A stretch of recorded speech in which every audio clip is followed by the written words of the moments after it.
What a beautiful morning. Just finished the morning chores. Just finished up with the broilers here behind me. I'm just taking a minute here. I'm actually sitting watching these swallows are hunting here, and it's just it's a aerobatical display of magnificence. So the swallows, they hunt on the wing, and they'll eat, a breeding pair will eat thousands of insects a day, and I really want to encourage that here in the farm, because when we get sheep on the farm, blowfly or blue fly is a big problem, and conventionally people use loads of chemicals to try and prevent their livestock getting maggots. But if you've got swallows on the farm, they're going to eat up those flies. So we try to encourage habitat for the swallows here, and then just sit back on a lovely morning like this and watch them work. It's just magnificent. And been really busy on the farm this last week or two. Haven't got as much content up as I would like, but hopefully now I've get ahead of things. I've been just super busy, but we're getting there. The truck's just dropped off a big load of compost. You can see the steam's coming off it. It's going to be nice and hot inside. So our job is to get this over here. Veg beds are coming along. Got a load of wood chip just before the weekend, and starting to look good. We've got some beets in already.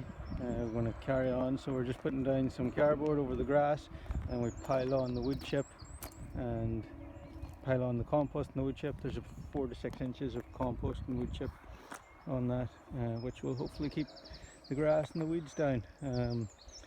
We had a massive storm at the weekend. I mean, we had 2 days of serious one, probably like 60 miles an hour, 100k plus, and the tunnel seemed to do okay, still there, thank God. So no real damage from it, but I'm glad I didn't have anything out in the garden. We're a little bit behind with the garden, but it's kind of a blessing, because it would have just got absolutely annihilated. So got to keep plugging away at this. Oh, it's a smashing day here. It's evening time. Just getting finished up, got to go on deliveries, but we're just doing a few jobs in the garden here. I'll flip you around to show you. He's just transplanting in some onions there.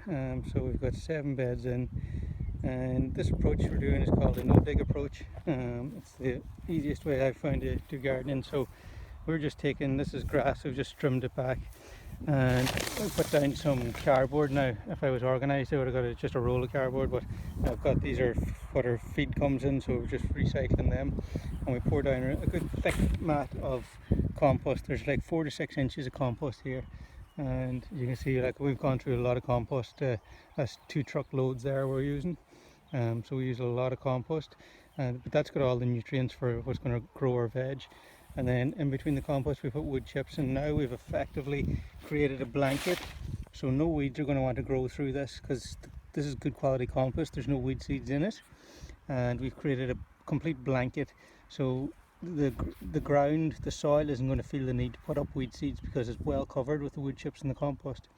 So we should have limited weeding to do. Some of these grasses might come up through, and we'll hoe them and keep on top of that. But this is a great system. It's L.A. Coleman in the US has kind of been the father of this system, and in the UK Charles Dowding has done a load of work on no dig, and he's kind of where we take our inspiration from. But yeah, beautiful evening. Hens are just across the way here. They're going to get moved in the morning. Happy days. I gotta keep wheeling compost. I'm just trying to get Mr. Froggy out of the... Go on, Mr. Froggy, keep going. Keep going. There you go. I think these guys would have given him a hard time, but that's him safe. He'll make his way over to the ditch there.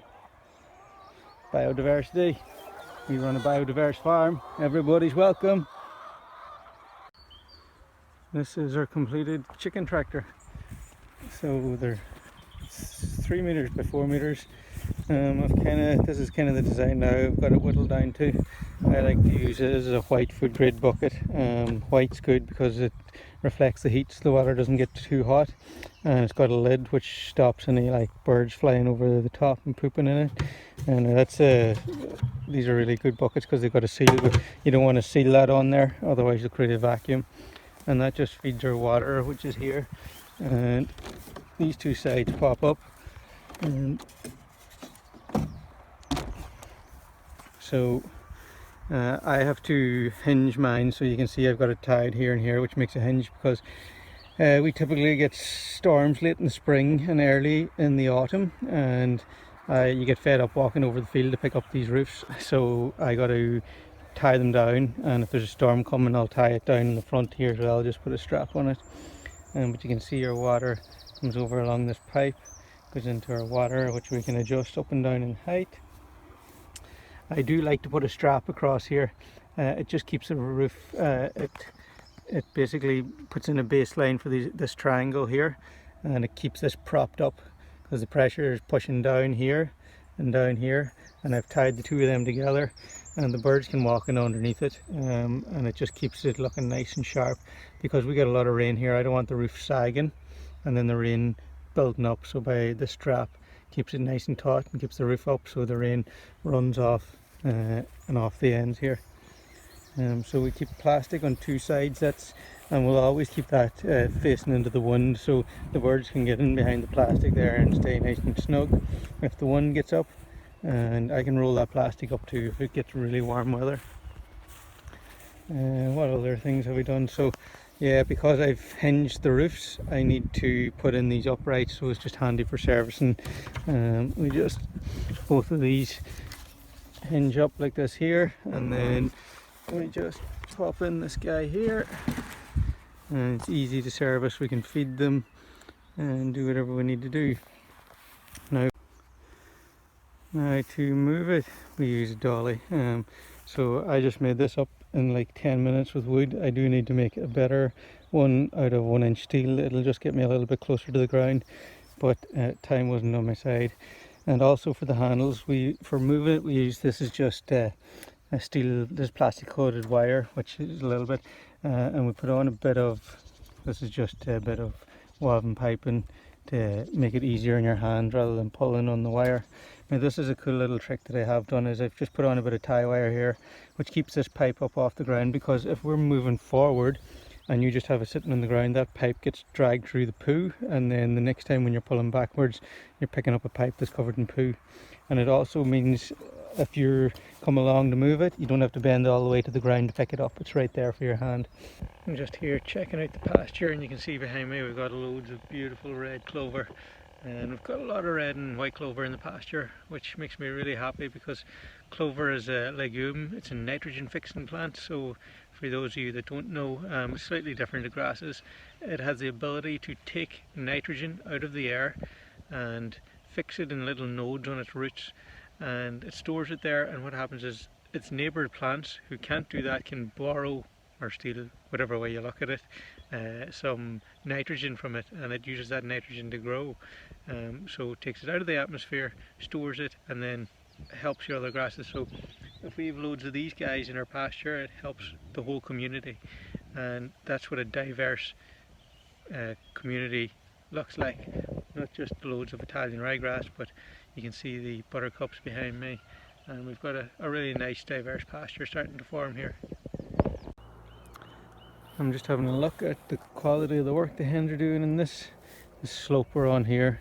This was all moss just 2 months ago, and you can already see how the hens have started to scratch it up and the grass is starting to come. You just can't believe the work they're doing. And the moss went quite a bit up the hill, and you can see now how this is actually starting to come. It's coming thick in actual proper. You can still see the moss and thatching underneath, but the grasses are now breaking through with that stimulation from the hens, and it's getting really nice. It's difficult to see here, but I'm in grass and it's pretty much up to my chest. You can see I'm squatting down here. It's been up over my head. Now I'll let this grass go to seed, because this field we're in at the minute, I felt it hadn't much ground cover, so I wanted to let it go to seed. Now I'm going to tramp this down with some sheep and some turkeys, and then we're going to start to build it. So we'll get a bit of new growth going, and then we'll try and keep that in a vegetated state. But for this, I always wanted to have grass up over my waist and walk through it and watch the seed heads dance in the wind. It's a beautiful thing, so that's what I done here, and now we're going to put this to some good use. We're going to turn a lot of this biomass back into the soil, and then we're going to harvest the next crop.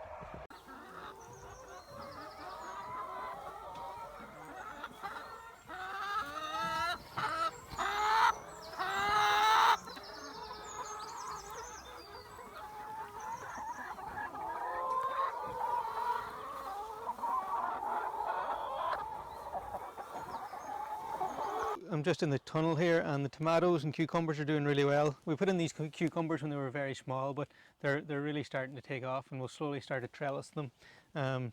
These other three beds, we're probably going to put into salad leaf. We'll probably put in some green and red oak leaf lettuce, and maybe we'll have some of that available for sale. So we're just germinating those. We'll germinate them in trays for 4 weeks, and then we'll transplant them in here. But everything's going really well in our polytunnel, and tomatoes are doing really well. That's it for this week, folks.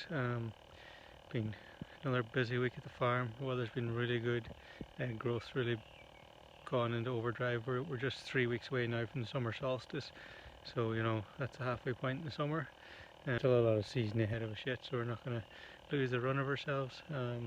And hopefully I'll get a lot better at putting the content together. If you have any ideas of what you want to see or what's happening on the farm, just comment below and I'll see if I can get around to it. So I'm just on the evening chores here. It's 9:45 now. Birds, it's about 11 o'clock and the birds go in, so you know there's long days. It's 5:30 start, and it's normally maybe 11:30 by the time I get home and get settled in. But that's farming, and when the weather's so good, it's nice to get out this time of the evening, do my rounds, check on all the animals, kind of see what wildlife, the nocturnal wildlife starting to come out, so you start to see them. And I love being on the farm this late in the evening. It's just really relaxing. So that's it from me, and I'll see you again soon.